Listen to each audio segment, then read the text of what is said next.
শুনো রাম জগতের গোসাই, তার কৃপা না হলে কোনো কার্য সিদ্ধি নাই। হে ভক্তগণ বলেছে, ওহে রামচন্দ্র তুমি রোদন করো না, সীতা নেই তো কি হয়েছে, তুমি যজ্ঞের কার্য যে আরম্ভ করতে হবে, তাই তুমি তোমার বাম আসনে একটা স্বর্ণ সীতার মূর্তি নির্মাণ করে বাম আসনে বসে যজ্ঞের কাজ আরম্ভ করো। যেমনি কথা তেমনি কাজ। আপনারা যদি আয়োজন করেন তাহলে এখানে পাঠাবেন। তাই ভক্তগণ দুটি হস্ত করজোড় করে হরে কৃষ্ণ। রাম জগতের গোসাই, তার কৃপা না হলে কোনো কার্য শিখবে না। হেনকালে দুটি হস্ত করজোড় করে ডেকে বলেছে, বিধির বিধান কবু না যায় খণ্ডন। হে ভক্তগণ, হেনকালে দুটি হস্ত করজোড় করে আজ বলেছে নিমন্ত্রণ করতে চলে যাও। বামার সঙ্গে স্ত্রীর মূর্তি নির্মাণ করে এবার নিমন্ত্রণ করতে সুমন্ত্রকে পাঠায়। সুমন্ত্রকে ডাকতে স্যার বলতে, স্যার এই সুমন্ত্র, সুমন্ত্র কথা করে হে শ্রবণ এক এক করে ৬০,০০০ মণি ব্রাহ্মণকে নিমন্ত্রণ করতে চলে যায়। কি প্রকারে যায় সুমন্ত্র? চলে যাই রে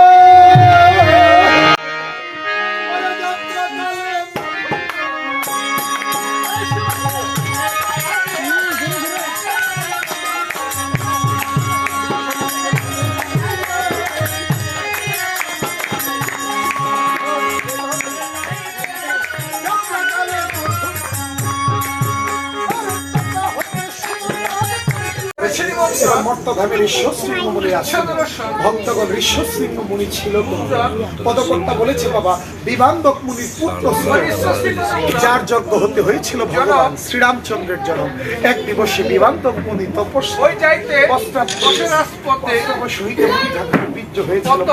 ওই বনের মধ্যে ছিল।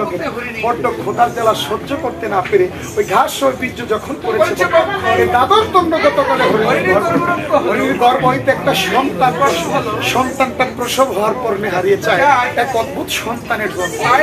পত্র দ্বারা নিমন্ত্রণ করে তাই তথা হতে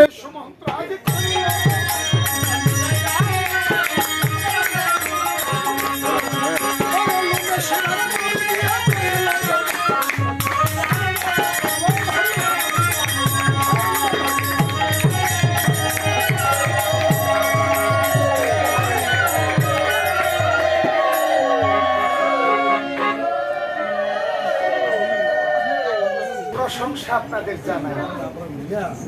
আমরা বাংলাদেশের সব জায়গায়, অন্তত আমি এই কথাটা বলি যে বাংলাদেশের যত জায়গায় গান গাইতে যাই, একেবারে পদ্মার ওপারে ভক্তগণ, গোপালগঞ্জ, খুলনা, মাদারীপুর, বরিশাল, হ্যাঁ যতখানে আমরা গান গাইতে যাই, ভক্তগণ একমাত্র কীর্তনের আসরে সাধুগুরু বৈষ্ণবের ধ্বনি একমাত্র কুমিল্লা থেকে। আমি ভক্ত ছাড়া রইতে নাই। তাই ভক্তগণ আজকের এই মধুর বৃন্দাবনে, তবে এই মধুর বৃন্দাবনে আমার মায়েদের একটা জিনিসের বড় অভাব আছে। কুটনাবরি কি তারে কি গো জননীরা? কুটনাবরি কি গো? ভক্তগণ, যদি আমার ভক্তিমতী মায়েদেরকে আঙ্গুল দিয়ে ইশারা করি সবাই মিলে উলুর ধ্বনি করেন, দেখেন ২-৪-৫ জনে উলুর ধ্বনি করবো, বাকি তার আমার দিকে। আরে আমার দিকে তো ছায়া থাকতো না, এই যে মাসি মামুর ভিতরে ভাব দিয়ে একটা নেটা পাইতাছে পান্না মতে কোন ফিরে যাবে একবারে ঝুসুস দেখি। এই যে শীতের দিন শরীরে গরম হয়ে গেছে, আর সবাইতে খালি ভান না লোকে করতে জব দাও দিয়া লাগে। হে ভক্তগণ, এই দুটি উলুর ধ্বনি দেয়, ওই টপটা খালির মধ্যে উঠলা পড়ে। সেজন্য বুঝি তারা উলুর ধ্বনি করে না। উলুর ধ্বনি করলে কি হবে? আরে উলু ধ্বনি দিলে করতা খালির মঙ্গল, বিয়েনের মঙ্গল, এইজন্য উলুর ধ্বনি দেন। রাধে রাধে মাগো, জানিবেন নিশ্চয় উলুর ধ্বনিতে লস নাই, লাভ ছাড়া। দেখেন আমি তো মুখে বলতে পারি না যে বারবার আপনারা উলুর ধ্বনি করেন, আঙ্গুল দিয়ে ইশারা করেন। আর আঙ্গুলের আপনি ইশারা করতেছেন, এরা তো মনে করতেছে আপনার মাথা ঘুরাইতেছে জলের টাইম। এই জলের কথা কইছ না, কীর্তন শুরু করার আগে আজকের এই কীর্তনের আসল জলে ভিজে গেল। হরে কৃষ্ণ। আসলে আমার মনে হয় জানেন, এটা মনে হয় মা গঙ্গা দেবীর একটা কৃপা আছে। হরিবল হরিবল। তা নাইলে আজকের এই মধুর বৃন্দাবনে কেন এমনটা হবে? হে ভক্তগণ, দুটি হস্ত করজোড় করে পদকর্তা ডেকে বলেছে, রাম জগতের গোসাই, তার কৃপা না হলে কোনো কার্য সিদ্ধি নেই। হেনকালে দুটি হস্ত করজোড় করে পত্র দ্বারা নিমন্ত্রণ করে উমেশ মুনির আশ্রমে গিয়ে দৃষ্টি করে যায়। মুনি ঠাকুর তার মাথার মধ্যে কতগুলা তৃণ নিয়ে বলেছে, ও মুনি ঠাকুর, তুমি কেন মস্তকে তৃণ করেছো? এই তৃণগুলাকে দিয়ে তুমি কি একটা ঘর বানাইতে পারো না? কথাগুলো মনোযোগ দিয়ে শুনবেন বাবা, তাইলে কিছু পাবেন। ওই তৃণগুলাকে দিয়ে তুমি কি একটা ঘর বানাইতে পারো না? একটা ঘর বানাইয়া সেই ঘরে বসে তুমি কি ভগবানের উপাসনা করতে পারো না? সুমন্ত্রকে ডেকে বলেছে, বাবা রে সুমন্ত্র, তুমি আমায় কোন ঘরের কথা বলেছো? ও বুঝতে পেরেছি, ক্ষণভঙ্গ ঘরের কথা। ও সুমন্ত্র, বাবার এই ক্ষণভঙ্গ ঘর আমি কার জন্য বাঁধব? যাহার জন্য এই ঘরখানা আমি বাঁধব, ও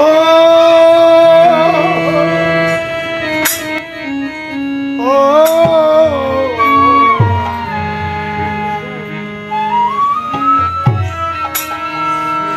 যার জন্য এই ঘরখানা আমি বাঁধব, সেই ঘরের মানুষটা কি আমার আপন?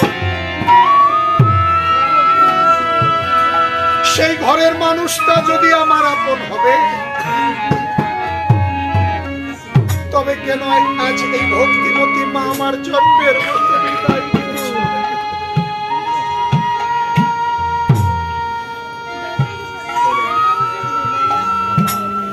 হে ভক্তগণ, আজ অমনিকালে ডেকে বলেছো, শোনো বাবারে সুমন্ত্র, আমি আমার এই ক্ষণভঙ্গের চিন্তা না করে, এই ক্ষণভঙ্গ ঘরের চিন্তা না করে, আস্তে ছোট করে, এই ক্ষণভঙ্গ ঘরের চিন্তা না করে যদি আমি আমার দেহ ঘরের চিন্তা করতেম,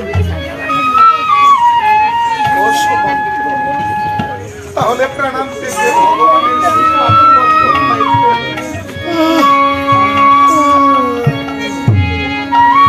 সুমন্ত্র বলেছে, মণিগ তোমার মতো এমন মনি জগতে মিলে না, প্রণমিত তব শ্রীচরণ। মুনি ঠাকুরের চরণে প্রণাম করলেন, আশীর্বাদ করে বললেন, ও সুমন্ত্র যাও, তোমাকে আশীর্বাদ করবে, তোমার মনের বাসনা যেন পূর্ণ হয়। অমনিকালে পত্র দ্বারা নিমন্ত্রণ করে যাত্রা করে চলে যায়। হেনকালে দৃষ্টি করে যাই, মুনি ঠাকুরের সর্বাঙ্গে লোম আছে, কিন্তু তার বক্ষস্থলে ওই একটা লুম্ব নেই গা। কি ব্যাপার বাবা, এই লোম কই গেল? আরে হেন সুইট পে ঠাড়া বসছে। এটা আপনার বাচ্চা, এই যে গুছাই হইছে আর মরে টরে না। দেখছে দাদারই দিক দেখিয়েছে, হেন সুইট পে ঠাড়া বসছে, এটা স্টিলের মাথা দেখা বাচ্চে। স্টিলের মাথা কি মানে স্লিপ কাটছে ঠাড়া হয়ে। একটু সরষের তেল দিয়া দেখেন, ঠিক করবো। তেল দেওয়ার আগে তো লাইট জ্বলতেছে। রাম জগতের গোসাই, তার কৃপা না হলে কার্য শক্তি নাই। মনে রাখে, জাগর চান্দিতে চুল নাই, তারা নাকি কোটি টাকার মালিক। দাদা তো হেরি জানি ধরতেছে, খালি উড়াল দিছে সাদের মাল। চিন্তা করে না, আমি আমরা করতে লাইতাছি। হরে কৃষ্ণ। কোন এক সময় আমার চুলগুলা ছিল এই গার পর্যন্ত। হরে কৃষ্ণ। আমার বাড়িতে গেলে আমার ছবিতে দেখতে পারবেন, হয়তোবা অনেক আগের কীর্তন কারো মোবাইলে থাকলে হয়তোবা দেখা যায়। অনেকে বলে, শ্যামলদা সব ঠিক আছে, আপনার চুলগুলা গেল কই? এটা বউ কাটতে লাইছে। হরে কৃষ্ণ। তাই মনে রাখেন, শুধু কেশ থাকলে হবে না, কেশের কর্ম আছে। আজকালকার বৌদিদের কথা কি বলবো, অন্তরে লাগে বড় ব্যথা। হবে থা। চুল কাটতে ওই যে আমরা হারমোনি মাস্টারের মতন বক্কর কাটিস নাই। এই, লম্বা চুল কাটতে বানায় এক ডাব্বা। আরে বানাইতো না, নইলে পালার। আরে কানের গোড়ার মধ্যে দেখেন কয়টা রাখবো, ওই হনুমানের লিঙ্গের উপরে তুলবো। একটু হরে হরে রাতে রাতে। তাই ভক্তগণ, যদি উচিত কথা কই, ওই বাইঙ্গা ফুরবানা বাতিলের দই। হরে শোভা হলো কেশ, নারীর একমাত্র শোভা হলো কেশ, আর নারীর একমাত্র আভূষণ হলো শঙ্খ আর সিঁদুর। দেখেন, আজকে পুষ্পাঞ্জলি দিতে গেলাম, অনেক দিদিরা মায়ের চরণে পুষ্পাঞ্জলি দিতে গেলে আমার কথা আবার মনে কষ্ট নিয়ে একটু শিক্ষা গ্রহণ করে। এই যে কসমেটিকের দোকানে গিয়া টিপ লয়, চন্দ্রের মতো চাঁদের মতো কোনাচ্ছে। মডেলিং করে এই যুগে গুছায়। এক দিদির কপালে দেখলাম টিপ টিপ দিয়েছে স্টার, ওই যে স্টার মানে তারা, ক্রস। আমি বললাম, দিদি অঞ্জলির পরে আমার হাতে মাউথরা দিয়েছে। আমি কই, দাদা আমার হাতে মাউথ দিলে তো দিদিরা মনে কষ্ট পাবে। কই, না না, আপনি কিছু বলেন। আজকে এই অঞ্জলিতে আপনার মতো এমন একজন কীর্তনিয়াকে আমরা পেয়েছি, সেটা আমাদের আনন্দের বিষয়। রজনীতে গান শুনেছে তারা রামায়ণ, পরের দিন অর্থাৎ আজকে দুপুর বেলা, হে ভক্তগণ, মায়েদেরকে বলে গেলাম, মাগো আমার কথায় মনে কেউ কষ্ট নিয়েন না। অন্তত আজকে হলো জগত জননী মায়ের পূজা, সরস্বতী পূজা। এমন একটা দিনে আপনারা সিঁদুরের পরিবর্তে টিপ ব্যবহার করেছেন। আমি আপনাদেরকে অনুরোধ করবো, যার যার বাড়িতে পূজার অঞ্জলিটা নিয়ে আপনারা এই টিপগুলা খুলে দিয়ে একটু সিঁদুর পরিধান করে। জানেন, কোন পুণ্য তিথিতে, পুণ্য সময় যদি কোনো ভক্তিমতী নারী তার সিঁথি ভরে যদি সিঁদুর দেয়, তার স্বামীর পরমায়ু বাড়ে। আমরা অনেকে অনেক কিছু জানি না বাবা, তাই কাউকে কষ্ট দিতে চাই না। আমি আবার ওই রকম কীর্তনী না, কারণ আসলে একজন মাকে কষ্ট দিলে আমার মাকে কষ্ট দেওয়া হবে। সুতরাং কাউকে লজ্জা না দিয়ে কাউকে বোঝানোর চেষ্টা করি। তাই মায়েদেরকে কয়েকটা কথা বলে যায়। দেখেন শাস্ত্রে বলেছে বাবা, পতিত নারীর ধর্ম পতি প্রাণ, পতি না থাকলে নারী জাতি সমান, পতি ভিন্ন যদি সংসারে থাকে আপন রক্তের ভাই, পতি ভিন্ন নারী জাতির সংসারে সুখ নাই। দেবা নারী অতীব ভাগ্যবতী হয়, শঙ্খ সিঁদুরে কেবল ভগবানের শ্রীপাদ পদ্ম পায়। তাই আজকের এই মধুর বৃন্দাবনে আমার যে সকল মায়েরা কীর্তনে বসেছেন শঙ্খ সিঁদুর নিয়ে, আমি মায়েদেরকে অনুরোধ করবো যার যার শঙ্খ সিঁদুরে প্রণাম করে সবাই মিলে একটু উলুধ্বনি জয়ধ্বনি করবেন। বলে হরে রাম হরে রাম।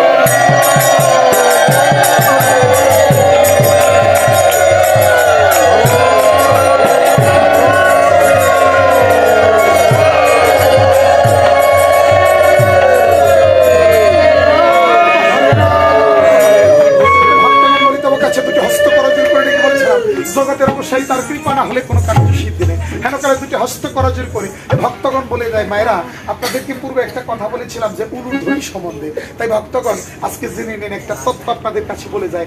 উ আর লু দুটি শব্দ একত্রিত করলে উচ্চারণ হয় উলু। উকার উচ্চারণ করা মাত্র শ্রীমতী রাধারানীর নাম হয়ে যায় প্রাপ্ত, লুকার উচ্চারণ করা মাত্র কৃষ্ণ নাম হয়ে যায় প্রাপ্ত। তাই উলুধ্বনিতে কি হয়, রাধা কৃষ্ণের নাম। যদি কোনো ভক্তিমতী নারী বৃন্দাবনে বসে 3 ঝাড় উলুধ্বনি করে, প্রথম ঝাড় উলুধ্বনিতে তার পুত্র কন্যা সন্তান রূপ মুক্ত থাকে, দ্বিতীয় ঝাড় উলুধ্বনিতে তার স্বামীর পরমায়ু বাড়ে, তৃতীয় ঝাড় উলুধ্বনিতে তার সংসারের অমঙ্গল দূর হয়। এ ভক্তগণ লেখাপড়া যেমন কেউ কোনোদিন ভাগ করে নিতে পারে না, এ ধর্মকর্ম এটাও কোনোদিন কেউ কারো কাছ থেকে ভাগ করে নিতে পারে না। তাই ভক্তগণ পদকর্তা বললেন, যেমন হতে হলো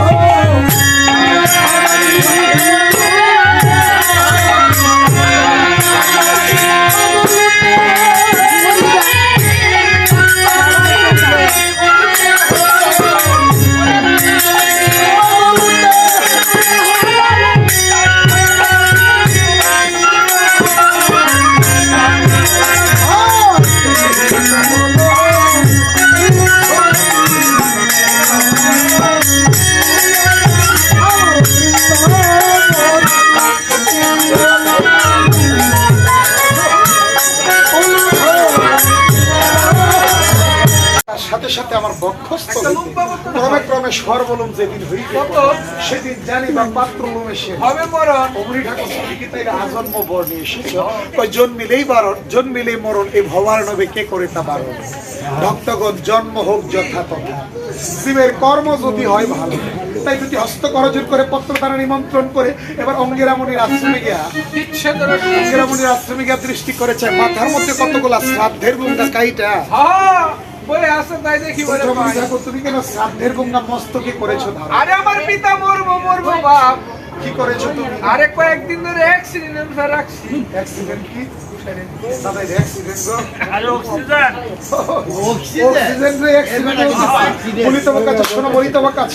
তোমার পিতা মরলে তুমি কি করবা? আরে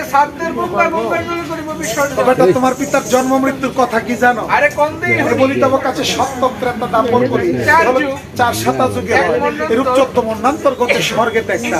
তার সাথে সাথে আমার বক্ষস্থ ক্রমে ক্রমে সর্বলম যেদিন হইবে সেদিন জানিবা পাত্র লোমে সে হবে মরণ। বলিতব কাছে এই আজ এই কার্য করিব হে এখন। ডেকে ডেকে বলতেছি, শোনো তোমার পিতার শ্রাদ্ধ করবো। তুমি তোমার শ্রাদ্ধ তোমার পিতা। এই দিদি কই জায়গা? বাইতে মিস কল দিছে।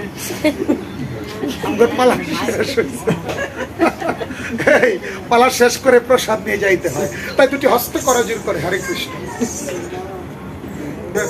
রাম জয় ধ্বনি করে তথাইতে প্রস্থান করে চলে যায়। বিধির বিধান কখনো আদায় হয় না। দুটি চোখের জল ছেড়ে দিলে ভক্তগণ পত্র দ্বারা নিমন্ত্রণ করে এবার অযোধ্যা নগরীতে যায়। সকল মুনি ব্রাহ্মণগণ প্রেমানন্দ সকল ব্রাহ্মণগণ আসতেছে তথায়।